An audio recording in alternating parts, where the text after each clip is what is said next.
òní ta ló lórí ìrètí ṣọjọ́ ìbí. Oluwayemisi olórí láàfin ọba. Olórí ọba Ọláwálé Adéyẹmí ló lónìí o. Ẹ bá mi kí Oluwayemisi olórí láàfin ọba.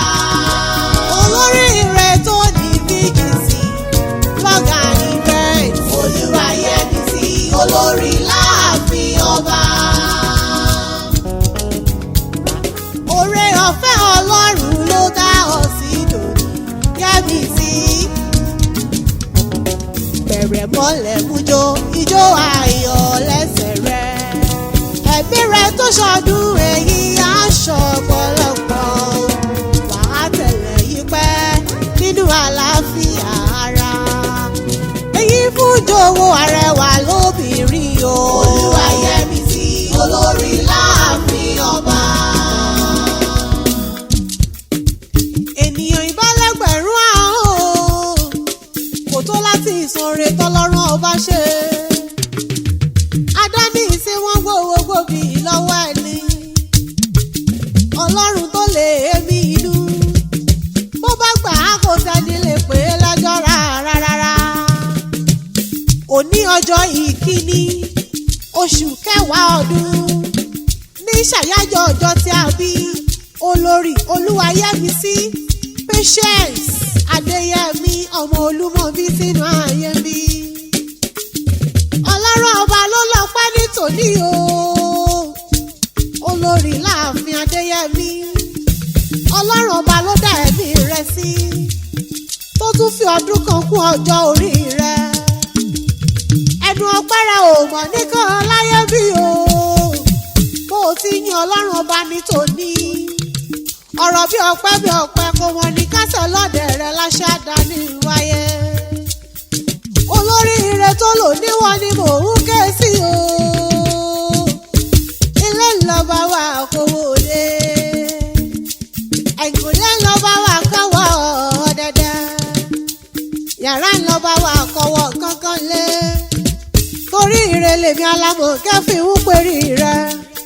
Ọkọ rẹ lọ́rọ̀ mi wá bí. Adé orí rẹ. Ọba Ọláwálé Adéyẹmí. Ó ní àlàmọ̀kẹ́.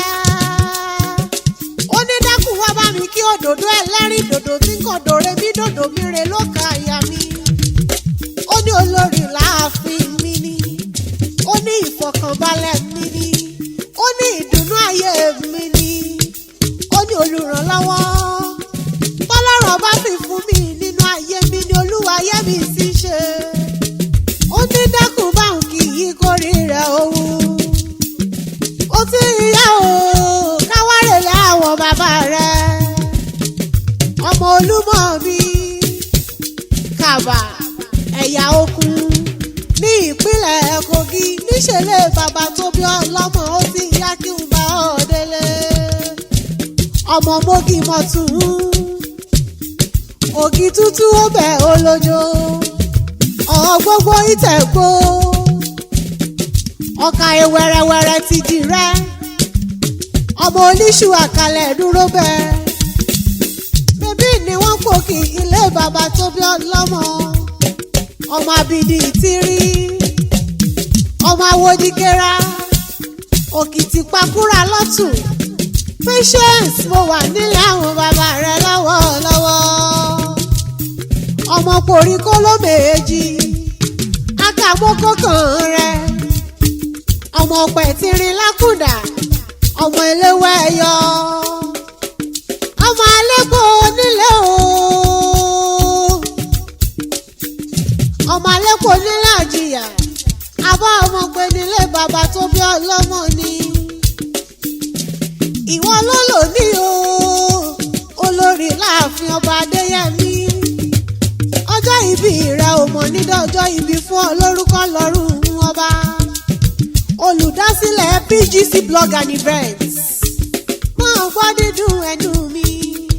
Ẹ̀mí rẹ̀ tó ṣọdún èyí ni yóò ṣọ̀pọ̀lọpọ̀. Ẹ̀mí gígùn ló fi lólé ayé. Ó ṣọgọ́rùn ọdún, ó ṣọgọ́fà ọdún. wá sì tún ṣàádọ́jọ́ ọdún nínú ìrọ̀rùn lórúkọ lọ́rùn ọba, nínú àlàáfíà lólólé ayé, nínú ìfọ̀kànbalẹ̀ àtiwọ́ àtẹ́bí rẹ.